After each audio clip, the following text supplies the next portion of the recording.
Hi, I'm Christina and this is a book review of Careless by Kirsty Capes.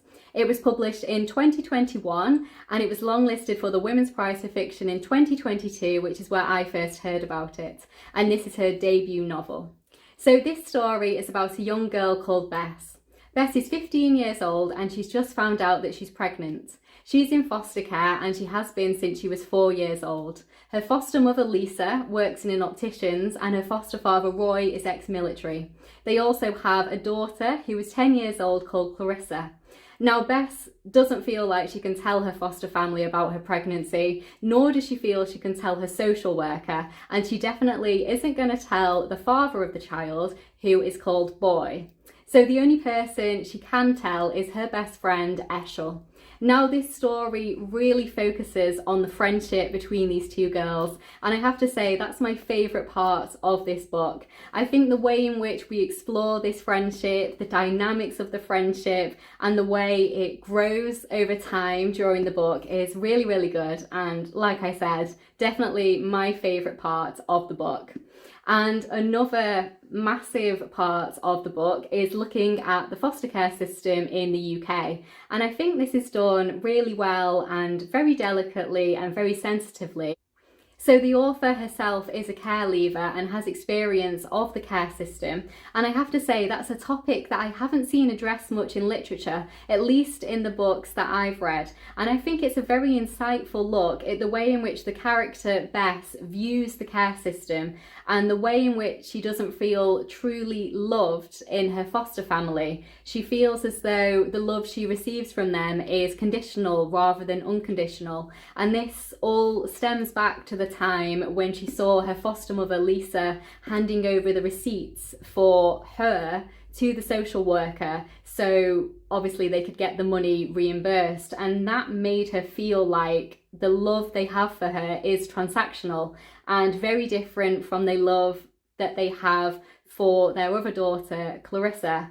And that's explored very, very well in this book, and the way in which love can be conditional or unconditional as a topic in general is looked at in this book in great detail. And I think the character of Bess herself, because she doesn't feel like she truly belongs in this family or anywhere at all, it really affects how she views herself and her self-esteem and just the way in which she will live her life, and affects a lot of the decisions and choices that she makes as she is growing up. And I think that's explored really, really well. And like I said before, the friendship with her best friend Eshel, I think, is definitely a highlight of this book. I will say though that sometimes in this story I was a little bit bored and I just wanted a little bit more to happen, but it isn't really a plot-driven book. It's definitely more just about the characters, and I wasn't quite sure what I was expecting going into this story. And a lot of the topics in this are very heavy and very dark, and there's definitely some things to be aware of before you go into this. So I didn't particularly enjoy it all that much, but I can definitely appreciate what she was trying to do here. It's just not a story that I particularly enjoyed. So I'm going to give this one 3 stars. It was good. I can definitely see where she was coming from, but it isn't a story I particularly enjoyed too much. And I definitely wanted to see where it was going to go though. And like I said, there's some very dark topics in this definitely to be aware of. And yeah, it was a good kind of book. I didn't know what to expect, and I think maybe that affected my enjoyment of it too. I wasn't sure completely what I was getting into. It's definitely not a book I think I would naturally pick up if it hadn't been longlisted for the Women's Prize. I think it definitely would have flown under my radar, and I think it's very unlikely I ever would have picked it up. But I'm definitely glad that I did. I think it was a really good look at the foster care system, and it really made me think about a lot of very deep things, which is obviously always great if a book can make you think about a lot of big topics that you need to think about. So yeah, I thought that was good. I think one thing I didn't like so much is the topic of arranged marriage comes up with her best friend, and I thought that was dealt with all very quickly and a little bit conveniently, and I thought maybe that topic also deserved some more kind of time in this story, as it's such a huge topic to discuss, and I thought it was dealt with quite quickly, really, and I thought it maybe deserved a bit more time. And obviously the other main relationship we see discussed in this book is the relationship she has with the father of her child, who is called Boy, and that definitely isn't a nice relationship to read about for, I would say, pretty much the whole time.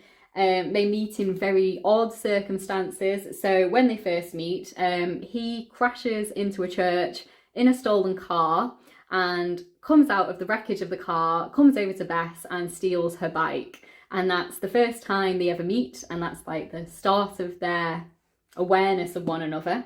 And we start on the day she finds out she's pregnant, and then we go back in time to the day that she first meets him.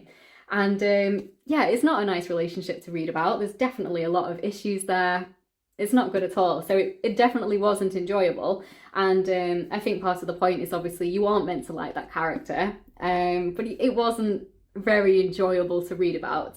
But again, I appreciate where she's coming from and what she's trying to do. I think going into this, I didn't know particularly what to expect, and I think I was just hoping for a little bit more, maybe, but I can't quite put my finger on what that is. It was just maybe a little bit unsatisfying, the end of this story. I think I was hoping for more in some way, and yeah, I think it was good. It was a 3-star read for me. I think it might become a little bit forgettable for me, but like I said, I can definitely appreciate what she was trying to do, and I think she did it really well. Maybe just not the book for me, just not particularly my cup of tea. So yeah, I would love to know your thoughts on this one if you've read it. It's definitely unlike anything I've ever read, and maybe because it's more in that kind of side of contemporary, which is such a grey area, it's definitely not the kind of book I would normally pick up. So yeah, I would love to know your thoughts on it, if you loved it, if you didn't like it, anything at all. So this is now the 4th book that I've read from the Women's Prize for Fiction long list. I read Flamingo, The Island of Missing Trees, and Build Your House Around My Body. So in terms of ranking for the Women's Prize for Fiction, my favourite is definitely Flamingo, and then it is The Island of Missing Trees in 2nd place.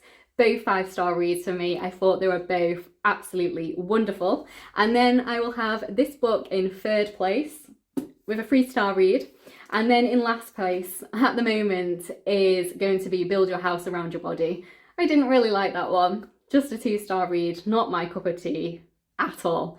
I have book reviews on all of those, so I will link those down below just in case you're interested in the Women's Prize for Fiction long list and my thoughts. So thank you so much for watching. Please like the video if you liked it, and please subscribe if you'd like to see more of me talking about books. I'll see you in my next one. Bye.